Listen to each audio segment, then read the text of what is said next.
Hi, my name is Rich. Welcome to my podcast. I'm going through a series of teachings entitled Stories from the Battlefield. Today's story is about Jonathan, the son of the first king of Israel, Saul.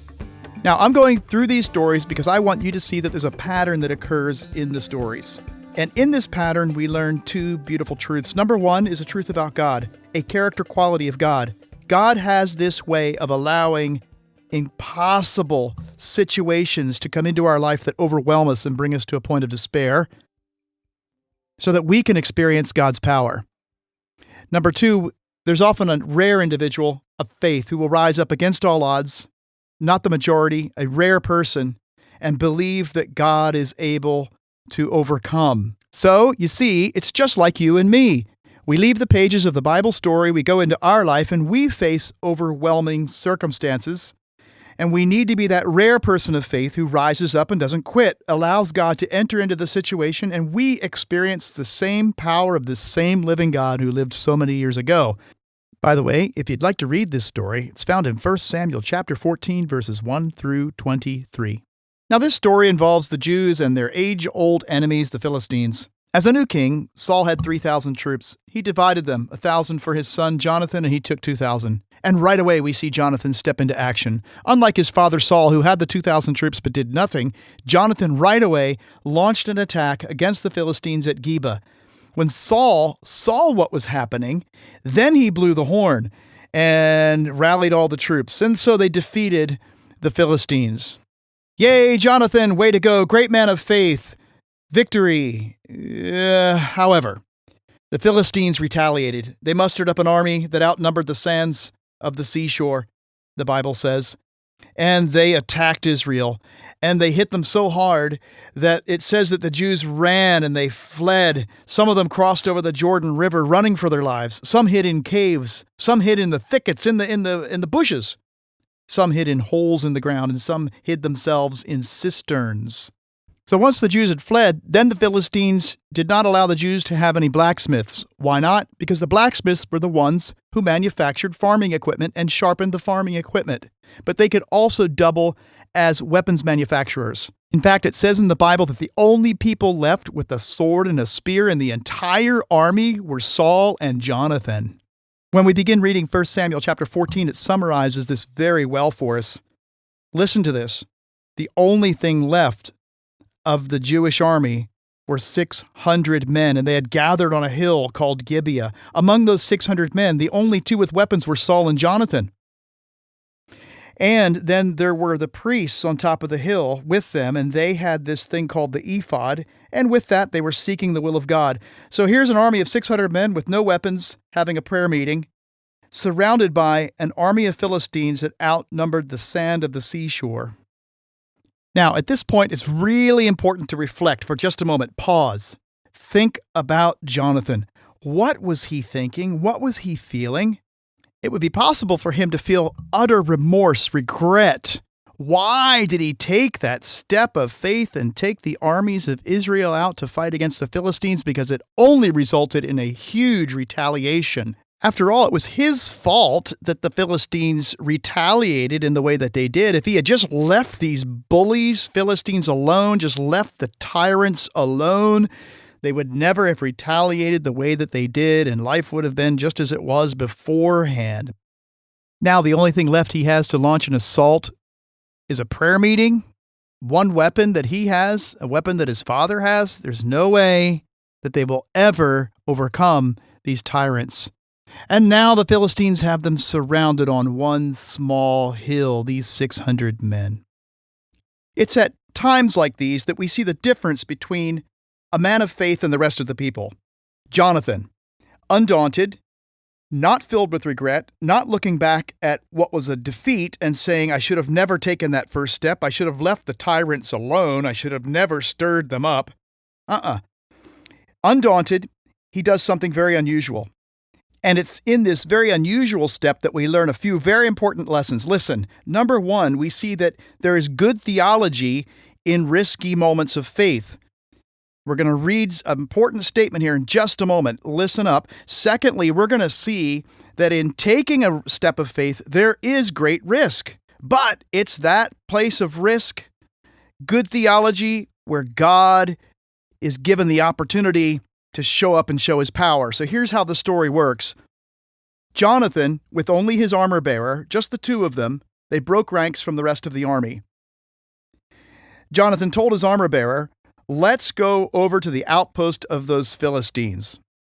So, don't forget, the Philistines have that large, vast army, but the outposts were battalions of 20 men stationed on the extremities, and they would keep watch for small skirmishes or attempts the Jews might make to muster up enough courage and fight again.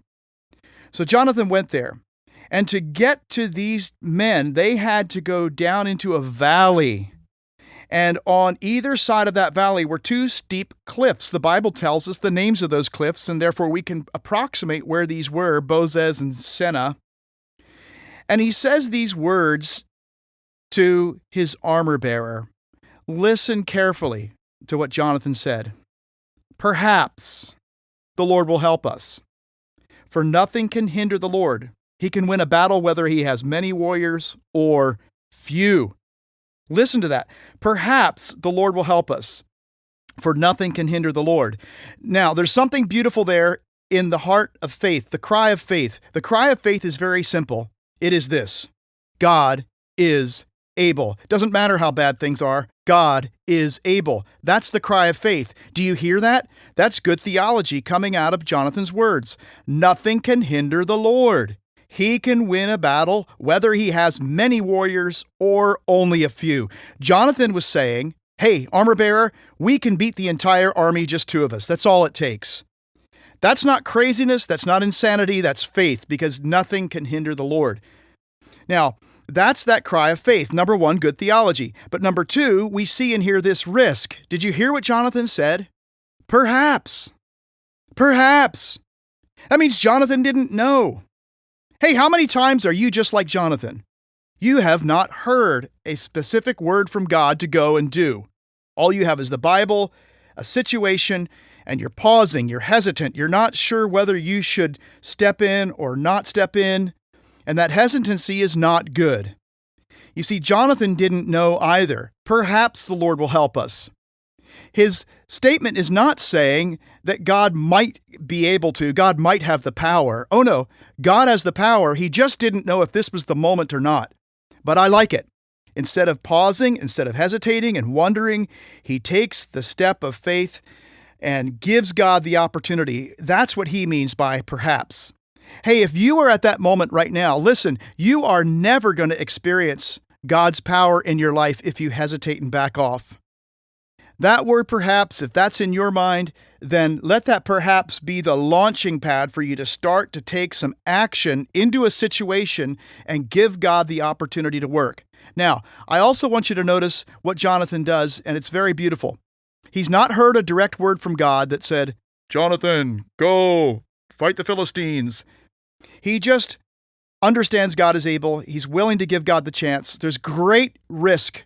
But then he does something that's very vulnerable. He and his armor bearer go down to the bottom of this valley where the Philistines are looking down on them.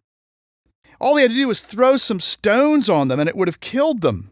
It's a very risky place. And faith does that. It makes us very vulnerable because if God doesn't step in, we're going to get squished. It's going to be all over. So Jonathan goes into the valley and there he was. And then I like what he does next. He says these words. Again, these were not scripted by God. He's just sort of making it up as he goes. But in these words, listen, he's giving God the opportunity to close the door or open the door. And that's very important because when we've not really heard a direct word from God and we know God is able and we're willing to step out, you start to take the step of faith. You've got to also give God the opportunity to close and open a door because maybe he is not in what you're doing. And last thing you want to do is be in a place where God isn't. Especially a risky place, especially a place that's going to take his intervention, but he's not in it. So Jonathan gives God this opportunity. But notice he makes it up as he goes. He says to his armor bearer, listen, let's go over to these Philistines. Let's go down into the valley. And if they say to us, hey, stay down there. Why did you come over here?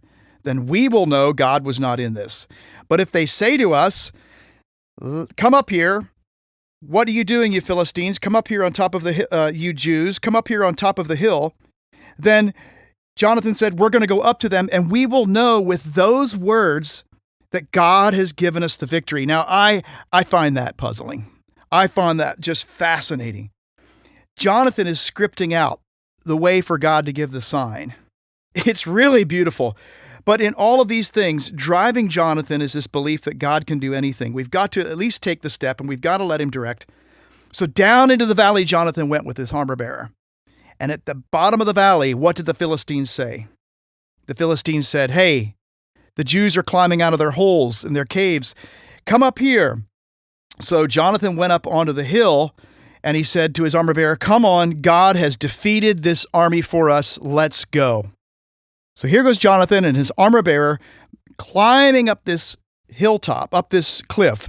And as they get to the top, now they have the confirmation that God is going to give these people into their hands. It says in the Bible that now we see God work. Watch what God does as Jonathan and his armor bearer took this incredible step of faith.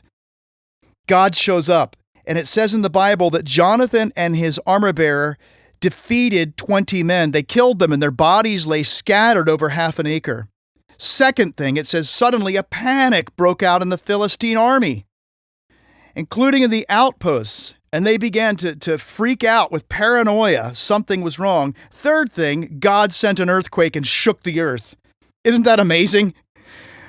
All this because Jonathan took that step of faith and gave God the opportunity to step in and show his power. Now God shows up. He gives them a small victory. They defeat that outpost, and they begin to panic. An earthquake comes, and at this point, something else happens. The entire army starts to arouse and waken up. Saul, on the other hill, unaware that his son Jonathan had gone, now musters his troops and joins the battle. And then the Bible says that as the Philistines ran, all those Jewish people of the army that had run into the holes, the caves, the bushes, and they were hiding, they came out and they began to pursue. And so the entire army was roused up, was raised up because of Jonathan's courage and boldness and faith. Only 2 men with the belief that God is able stood up and conquered and allowed God to raise up the rest of the army and follow suit.